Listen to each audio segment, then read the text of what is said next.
Hey guys, what's going on? Lucky here. So I'm at my shop. I just got done spending, I don't know, I guess a couple weeks straight working on Hot Rod Garage Show, and then I figured I'd have some time off. And then we're doing Hot Rod Garage Day, HRG Day at Bakersfield. So David Freiberger is building something pretty sick and twisted, and he's gonna try to get it done in time. Well, he's definitely getting it done in time for HRG Day, which is about 2 weeks away. It's a big undertaking, and he asked me if I could come in a couple of days and help him. Well, 2 or 3 days turned into 3 or 4 days, which is probably going to be 5 or 6 days. But either way, I'm technically helping David Freiberger kick my ass at the racetrack, and I'm absolutely fine with it. But now I've got a couple of days in between doing that stuff. I'm at my shop. I showed up, and lo and behold, I got a couple of boxes here from Holley. I'm going to whip them open right now and see what's inside of them. I already know what's inside of them. I just want to share it with you. I'll be right back.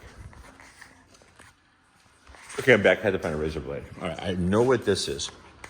Let me just cut it open like a surgeon.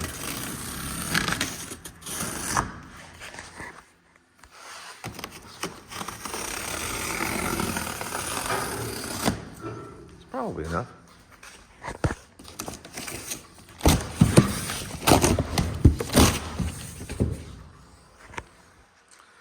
Tanks.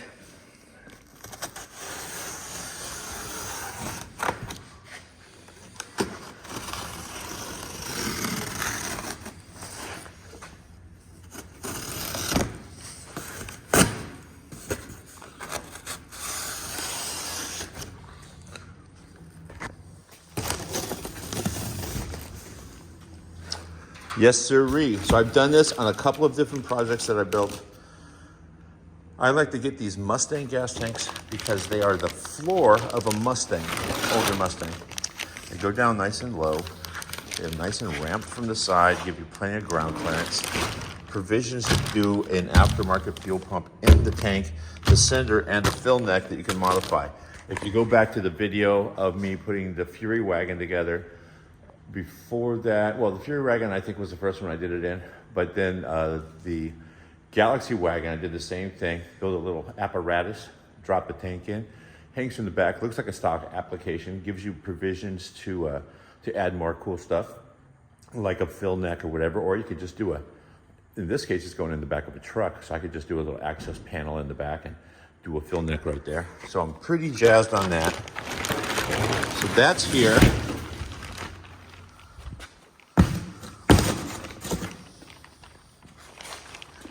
It's hard to do this with one hand.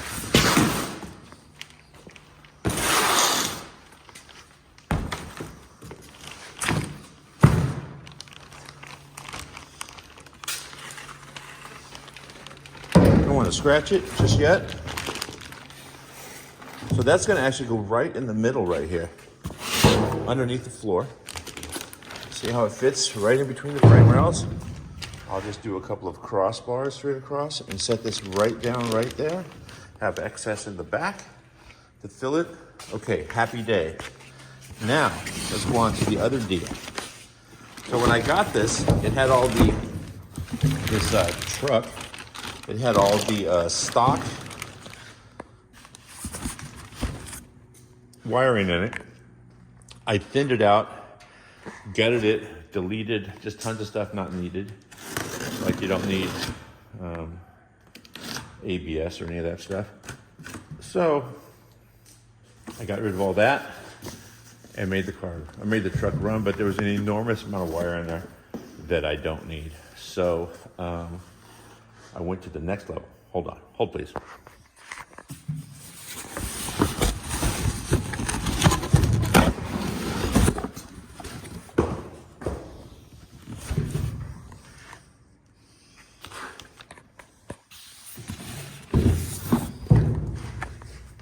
Okay, so like I was saying, I went to the next level. This is a Holley Terminator X Max 2V stock coil. I think it's throttled by cable. Oh, with a end trans controller. I'm reading the label as I try to do an incision here. Cool part about this whole gig is just like pretty much all of Holley stuff. It's very easy to work with. Makes the whole installation real simple. Gives you the ability to tune stuff yourself. Have professionals tune it. You can untune it yourself. Have professionals fix it. Shout out to Tuner Tom. Shout out to HB Tuners. So yeah, this is a pretty awesome setup. Trans harness, look at that. Plugs right into the transmission. That is a happy day right there. Complete engine harness. Plugs from the ECU to every sensor and apparatus on the car. Injection harness, plug right into the injectors. Main power harness. I recognize all the stuff because I just installed it in David Freiberg's Jeep Dragonair. Oh, this is injector. The other one must be coil. Yeah, the other one's coil. That one's injector. Comes with the O2 sensor. The 3-inch touch screen, which those things are pretty badass. It's cool. You can do a lot of stuff with the touch screen or use a laptop. I think this thing might require some sort of coil drivers or injector drivers. I'm not sure. I've only done a couple of these. This is the brains of the operation.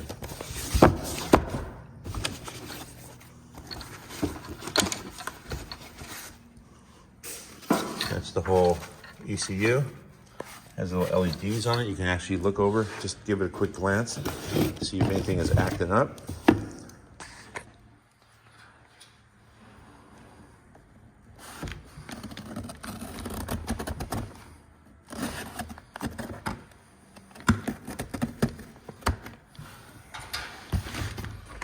I'm curious to see what's in here.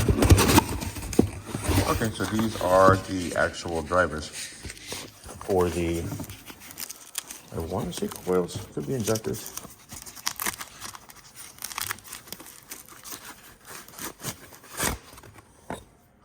Yeah, these are ignition coil drivers. So awesome. Everything I need to do a nice clean Sano install in Whitey Ford. I have taken all the old wiring out. It's in this box right here. Well, that's the other thing too. I have to get a throttle body that's cable operated because it doesn't do throttle by wire. All the powder coating's back. This thing's all assembled. Body's actually secured. Cab's installed. Everything's level. Everything lines up. Front end is nice and square. It looks pretty good. But either way, I will throw in this harness, mount that tank, and then the bed comes back off. It goes out to sandblasting. When it comes back from sandblasting and it's edge primed, I will cut this bad patch panel, this panel right here out. Even though it looks kind of neat, I'm gonna lose that because I have a donor panel right there off the old bed. Also, a couple of people asked me why I ditched the bed. Way too much of it was cut out. I didn't cut this out. There's way too much bed to cut out. So that's too much. And the welding that was done to it was subpar. So I will tell you that somebody spent a lot of time doing this because they ground the other side, and I didn't realize that this had been all welded like this until I actually took the bed off and looked under there. Like I actually thought that this was just the length of the bed. But this was a long bed. They did what they had to do to get it done. Good for them. This is a factory short bed, and it fits pretty darn well. If you look at the wheel wells in reference, it's pretty good. I could actually move the bed back just a little bit. I tried to make it nice and tight on the cab. It looks kind of neat. I think normally it would be back a little bit. And the front wheels are in a good spot in the wheel opening. I think it looks good. So I don't know if I shared the plan. I'm gonna start throwing parts at this thing eventually and build just a little autocross truck. I wanna be able to drive it to the autocross, and I don't have to have the biggest amount of horsepower. If you know autocrossing, I'm not super into it, but I kind of want to get into it. you don't need to show up with 1,000 horsepower. You just want something that handles well and sticks to the track and smooth as fast. So hopefully that's what this will end up being. This will be the autocross and shop truck, Whitey Ford. Progress report. Whitey Ford is coming right along. Oh, my buddy Tony D'Ambrosi decided to stop by and visit. Hey, what are you wearing there, buddy? I'm wearing a sweatshirt. That's an old school one, huh? With a zipper. Nice, thanks for repping. Got the tank in. This is a Tanks tank I got it from Holley. I believe they have a partnership going on there, like they probably own it. This is just some steel tube I had here in stock. Thick wall left over from a roadkill build. I told them straight up, if you don't need it, leave it, I'll use it. I actually think that is part of Maserati 2.0. Pretty confident that was left over from that build. Either way, put that in. I'm gonna finish welding the top. I'm gonna drill, it's thick walled. It's roadkill, you know it's thick wall. I'm going to drill and tap it, do a reinforcement plate on the bottom. I'm gonna do 1-inch square tube from this round tube up to that tube, and then do a drop piece, a little spacer, keep the tank at the right level. I put these little pucks. These are literally hockey pucks. These are left over from the, you know what? From the actual Crown Hick build. That's when we bought all these. And I use those as spacers to keep the bed off the back. And there's more than enough room to work around this thing. That's the sender, that's the fuel pump, that's the fill neck. I think it's gonna work out pretty well. That's really about it. It's about time to start, I'm gonna build that reinforcement, but I'm gonna start laying some wire in there. In just a minute, I'll be right back. Right now, I think I wanna see exactly what's involved, or actually show you guys exactly what's involved in doing the engine harness. So a couple things are, get all the spare parts out of the engine bay, like my headlight doors, I just left them sitting there. I'm gonna take the harness off of the motor and get all that out of the way because I have all new stuff for it. Thanks to Holley. So let's get that stuff out of the way right now.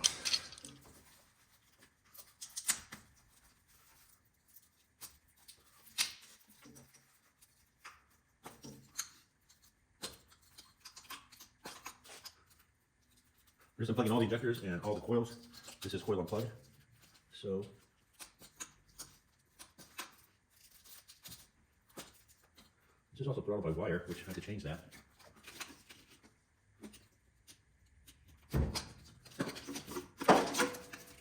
There's just an idea of how many wires go to the engine while those pins are being used.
Here we go again.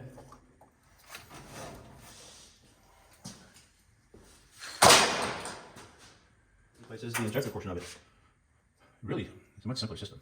And what I did do was some sensors that are on here that I may or may not use, I went ahead and just snipped them and left the wires where I can get to them, access them if I need them. But for now, I'm gonna start the number one cylinder. Easy way to tell which cylinder is number one, it's the one furthest forward. So this is number one.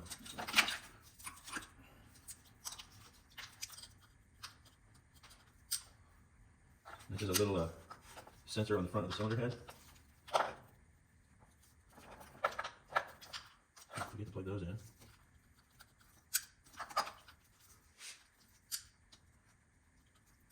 You'll see that after this harness is all installed, it's very simple. You just plug right into the Holley main harness.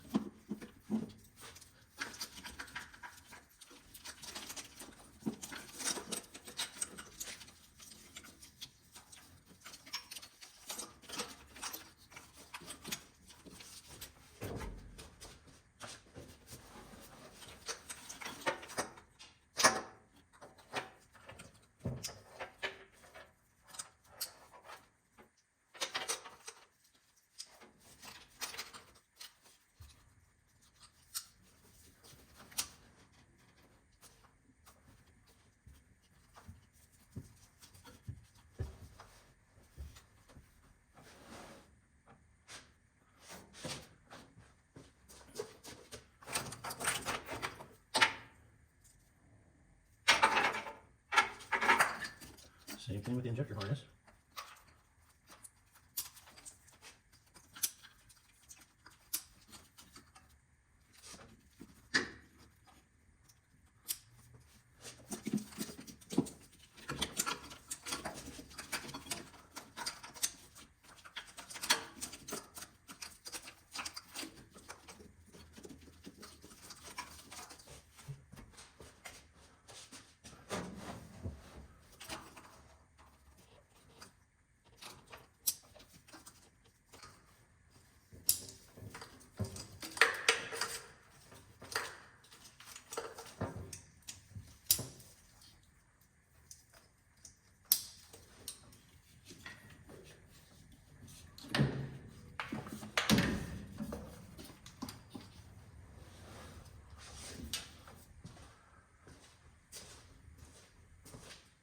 Okay, so now if you remember in the earlier videos working on this vehicle, I replaced the firewall because it had been modified beyond my comfort level.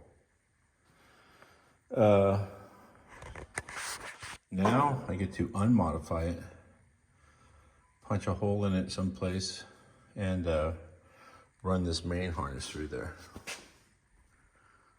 So give me a minute to figure out exactly where I want to do that, because it looks so good. I think I see Dynamat blocking off a hole right there. Or I'm sorry. I think I see Boom Mat blocking off a hole right there, so maybe I'll use one of those. I think it was the original heater. It's right in the middle. It's pretty low. I think that's the spot. Let's go in and have a look around.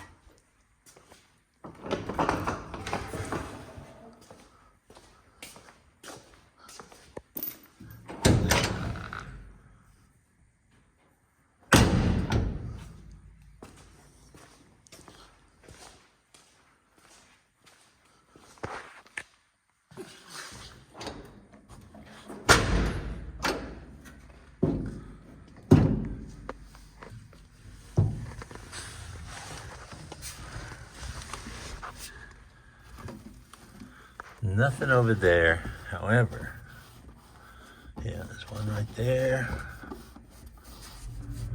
Yeah, two right, one here, one there. I think that is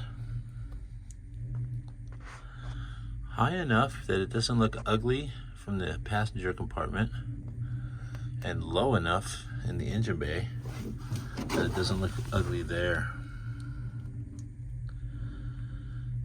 That will leave me plenty of room to mount the ECU and put AC in this thing. So yeah, snip around a little bit more.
Okay, so shy of just hooking up a couple of sensors right now.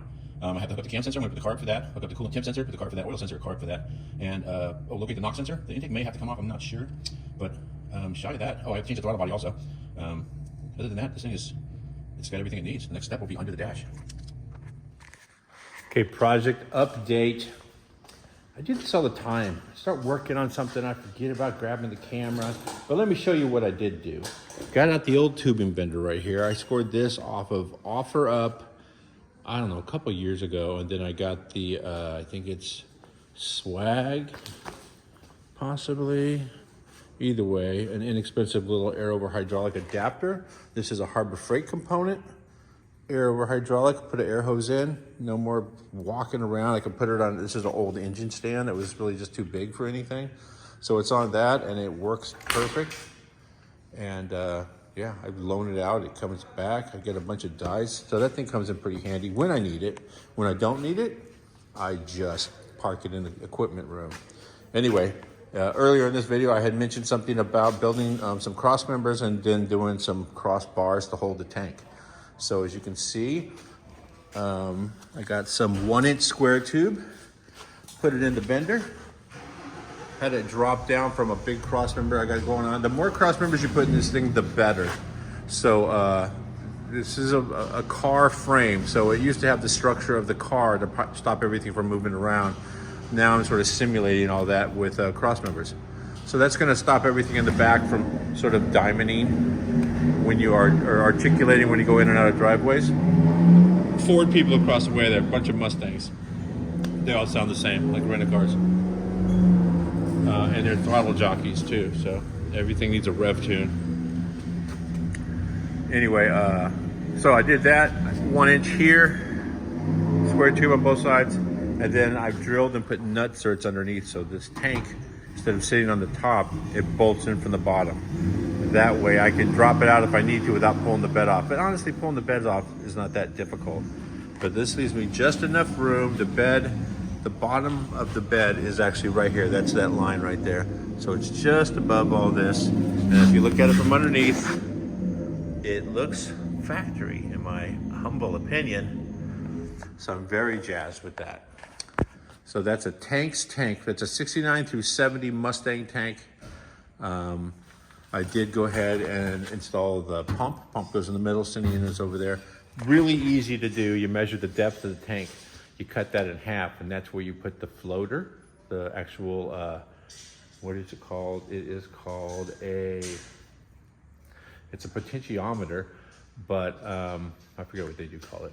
But either way, you put that in the middle, you make it so when the float is all the way down, it's at, say, 9 inches, and when it's all the way up, it's so that the throw is 9 inches. The middle is the middle. Works out pretty well.